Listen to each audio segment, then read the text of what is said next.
Allez, on va passer au buzz du jour. On va revenir sur cette histoire. J'ai pas eu le droit pour le sondage. Quoi? Le sondage, si ça choque les gens ou pas. Sur quoi? Il n'y a pas eu de sondage sur la différence d'âge. Excuse-moi, tu te permets de m'interpeller comme ça? Bah non, mais vous avez dit, tiens, on va faire un sondage. Oui. Bravo.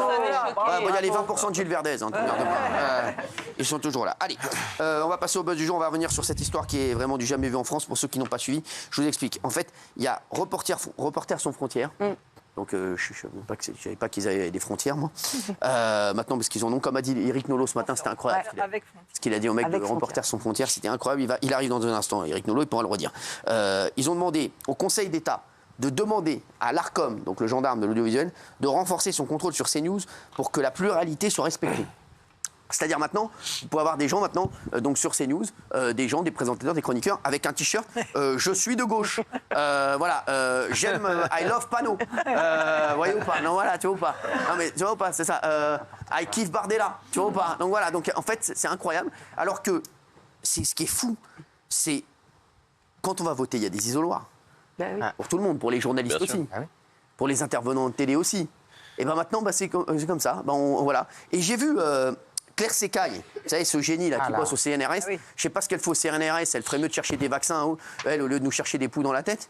Claire Secaille, non mais je sais plus, elle a dit qu'elle voudrait aussi faire un truc comme ça, genre vraiment, que quand on arrive à l'antenne, on dise quelle sensibilité on a. Mais pour toutes les chaînes? Ouais. Donc tu arrives, tu dis bonjour, je suis Cyril Hanouna. Mais elle veut faire ça sur France Inter aussi? Bah, juste pour qu'on sache, parce que la sensibilité à France Inter, c'est clair. Bah oui, exactement, elle est claire. Alors, toutes les chaînes, je vous dis, on va recevoir dans un instant en plus celui qui est l'un des cofondateurs de Reporters sans frontières.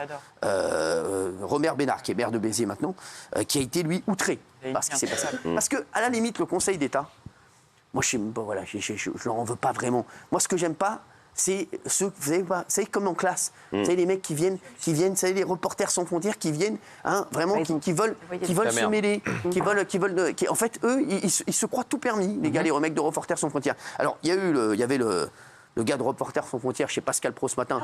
Alors on s'est rendu compte d'une chose, hein, alors il est très gentil, mais bon, c'est vrai que c'est pas le couteau le plus aiguisé du tiroir. Hein. Il va pas, c'est pas demain qu'il va travailler chez Guy Degraine celui-ci. Et je vais vous montrer, avant qu'on reçoive nos amis, je vais vous montrer, puisque tout le monde profite maintenant, on profite pour tomber sur CNews, parce que CNews cartonne de plus en plus. Sachez-le, hier encore, CNews était loin devant BFM TV. J'ai lu des articles qui disaient « Cyril Hanouna affirme aussi que C8 est première chaîne de la TNT ». J'affirme rien du tout, moi. Les chéris, il y a des chiffres. Regardez, vous regardez, 2023, C8 était première chaîne de la TNT. Vous verrez qu'en 2024, C8 sera première chaîne de la TNT aussi. Donc j'invente rien. Quand je vois des journalistes qui mettent Cyril Hanouna affirme pour ne pas avouer, on est première chaîne de la TNT. Voilà, il y a même pas, je ne vais pas inventer quelque chose. C'est comme si PSG est premier du championnat. Voilà, c'est pas Nasser Al-Khalafi a affirmé PSG est le premier du championnat. Il y a des chiffres, ils sont premiers du championnat. Et ben C8 est première chaîne de la TNT. Et aujourd'hui, CNews bat BFM tous les jours. Donc je pense que c'est surtout ça aussi qui dérange. Et je vais vous montrer un truc de fou. Pendant ce temps-là, ils vont rentrer nos amis. Je vais le montrer aussi devant eux pour montrer la malhonnêteté. Et là, vous allez voir, c'est incroyable. Et je vais dévoiler des SMS. Voilà. Le patron du PS, Olivier Faure, F-A-U-R-E, qui estime que CNews est une chaîne d'extrême droite. Regardez, je vais vous montrer 3 extraits d'Olivier Faure. Et après, je vais vous montrer les échanges de SMS. Et vous allez voir, Olivier Faure demain, je pense que ça va être énormément repris, ça. Vous allez voir. Olivier Faure a menti. Alors, voilà. Ouais, oui, il a menti. Vous allez voir pourquoi il a menti. Déjà, premier extrait. Regardez ce qu'il a dit, Olivier Faure. F-A-U-R-E. C'est une chaîne de propagande, selon vous? C'est une chaîne qui est une chaîne plus qu'orientée. C'est une chaîne qui ne dit pas son nom, mais qui est une chaîne, en réalité, une chaîne d'extrême droite, sur laquelle, en fait, la part belle est faite à des gens qui portent la même opinion. Et donc, le minimum, c'est de s'assumer et de revendiquer ce qu'elle est pour permettre aux auditeurs, à ceux qui la regardent, de comprendre qu'ils ne sont pas sur une chaîne d'information généraliste. Il y a des chaînes d'information généralistes qui sont là pour diffuser en fait des points de vue qui sont des points de vue différents, qui entretiennent le pluralisme, qui permettent le débat d'idées, qui permettent à chacun de se forger une opinion. Là, en l'occurrence sur CNews, l'opinion, elle est déjà forgée avant même qu'on arrive, si j'ose dire. Merci Robert Bénard d'être avec nous. Maire de droite de Béziers, cofondateur de Reporters sans frontières. Et j'ai vu vos réactions. Franchement, ça fait plaisir, en tout cas. Et je vous sens même peiné, à la limite, de ce qui se passe. Bah oui, peiné. Quoi. On a créé Reporters sans frontières il y a presque 40 ans. L'an prochain, ça fera 40 ans, avec 3 copains. L'objectif, c'était pas de choisir les bons et les méchants journalistes. C'était pas de se mobiliser pour les uns ou les autres. C'était juste se mobiliser quand un type était en prison ou pris en otage.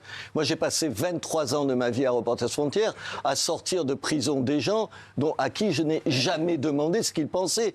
Ils avaient juste à ne pas être en prison. C'est ça. Et les types pour qui, ou les filles pour qui on se battait en otage, je me disais pas, ils sont de droite, de gauche, ils pensent aussi cela. Et là, je n'avais jamais rien dit depuis il y a 16 ans que j'ai quitté Reporters sans frontières. Vous savez, t'as pas envie de revenir sur quelque chose qui a une belle histoire pour toi et tout.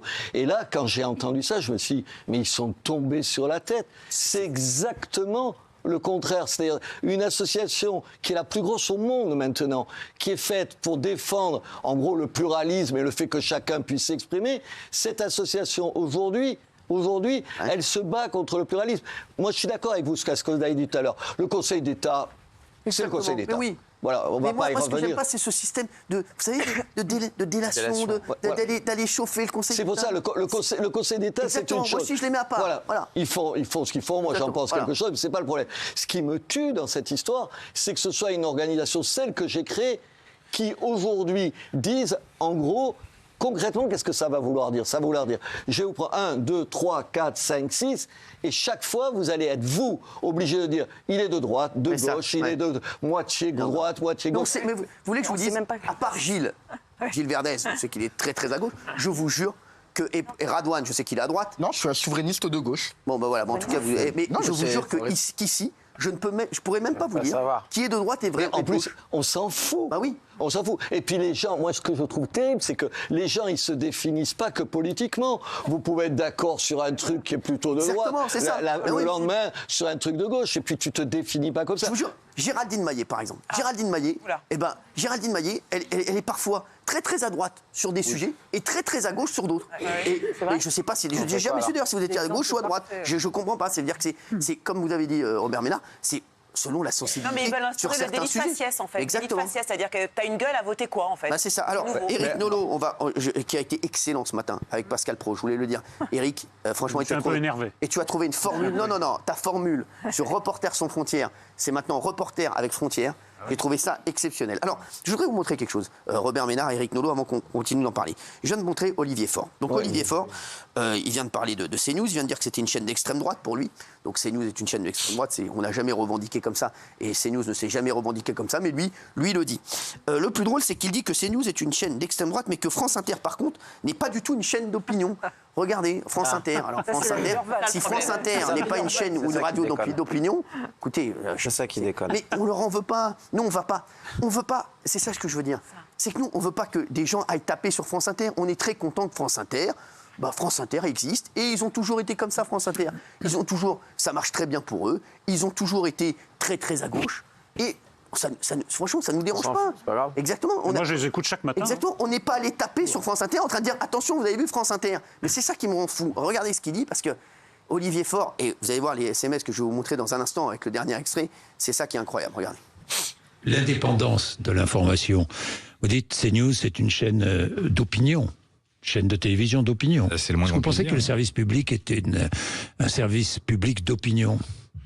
Non. Est-ce que vous pensez que le pluralisme est suffisant sur le service public? Je pense que si vous écoutez les radios de service public, vous entendrez régulièrement et de manière très équilibrée, en fait, toutes les opinions. Et je ne crois pas qu'on puisse qualifier Inter de chaîne d'opinion. Vous avez des gens qui sont parfois éditorialistes, vous avez des humoristes qui peuvent faire passer un message qui est un message à contenu politique, mais pour l'essentiel, ce sont des chaînes qui sont des chaînes d'information générale qui permettent à chacun de s'exprimer. Alors, Olivier Faure montre une fois de plus qu'il est de mauvaise foi. Mais je vais vous montrer l'extrait qui montre qu'il est le plus de mauvaise foi. Et j'espère que cet extrait sera repris par nos amis journalistes parce qu'ils reprennent toujours des choses mais qui ne sont pas les bonnes. Enfin, pour la plupart. Hein. On l'a vu, à chaque fois, ils prennent les mauvais extraits, les mauvais trucs. Mais j'espère qu'ils vont reprendre ça un petit peu de nos amis journalistes, enfin nos amis, ceux qui restent.